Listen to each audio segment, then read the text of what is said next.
It is a folder that you had during the negotiations, isn't it? Yes. There were some quotes and notes. We saw you open it multiple times. Yes, it was a key topic because we are considering the talks as the resumption of the Istanbul process.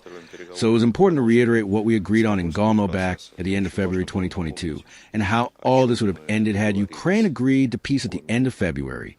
They did not agree. They were dragging their feet, and after that the next stage of agreements was in Istanbul. It was slightly more demanding to the situation on the ground than the one in Gomel. However, unfortunately, the Istanbul process was disrupted with the direct intervention of the West, and we remember previous cases of similar interventions and what they led to. Let me remind you of a difficult case. For example, there were many Russian-Turkish wars. And as a result of one of these wars, which was caused by a major conflict in the Balkans in the 1870s, we did agree with Turkey, and this agreement aligned with the interests of the new Balkan states, which gained independence, autonomy, and so on. But the West intervened. A Congress was held in Berlin, which decided that the agreements between Russia and Turkey, based on the Treaty of San Stefano, could be improved.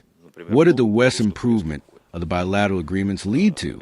To more Balkan wars in 1912 to 1913, and eventually, the unsettled issues in the Balkans resulted in World War I. A lot of people say that there should be a truce first, and that it was always the case. 30 days without any preconditions, 30 days, 60 days, no matter. First a truce, then peace negotiations. That's what people who don't know history at all say. As a rule, always, as Napoleon said, war and negotiation proceed simultaneously. I'll remind you of bad examples, actually. The Vietnam War. During all 15 years of hostilities between the U.S. and Vietnam, negotiations continued. The Korean War. Negotiations continued throughout the course of fighting. Take the 20th century once again, the Soviet-Finnish War. Indeed, history repeats itself in a surprising way. Stalin proposes a truce in Finland. Peace agreement, in other words. The British and French instigated. You cannot agree with the Soviets. You cannot sign peace. We will provide you with military assistance. Volunteer expeditionary units from England and France will be deployed. Certainly, no one was. They didn't have time. Fight the Russians to the last Finn. Then peace negotiations take place along the course of fighting and ultimately conclude. Then peace is signed and hostilities end. What's my point? Historically, war and negotiation always proceed simultaneously. Perhaps the most illustrative and enlightening example is the sculpture of Emperor Peter the Great is in the embassy. The Great Northern War with Sweden, after which Sweden lost its status as a great power forever and the Russian Empire became a great power. The Great Northern War with Sweden lasted 21 years. But only a few years after beginning, Peter the Great proposed peace to the Swedes. He said, "We don't actually need anything. We have access to the Baltic Sea, St. Petersburg, small buffer zones around it, and that's it."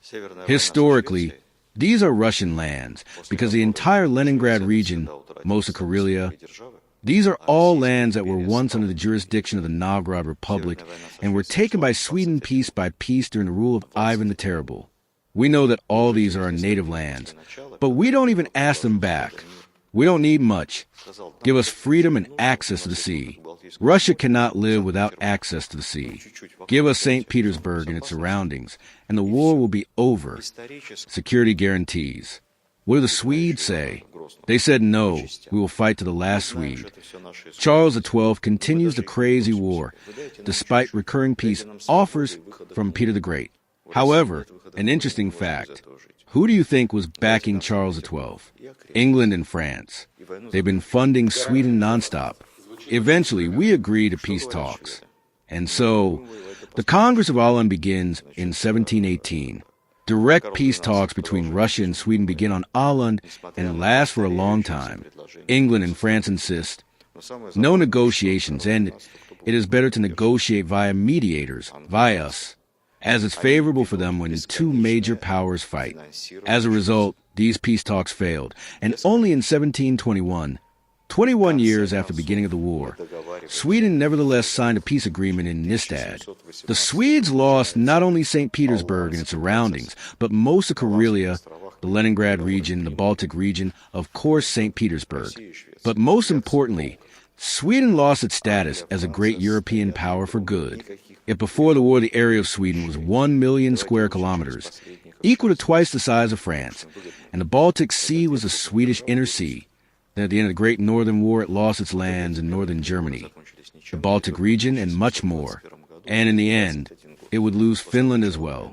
But it is remarkable how our history repeats itself. It is even beyond understanding. 21 is quite an intimidating number. Time used to go slowly. Now it passes much faster.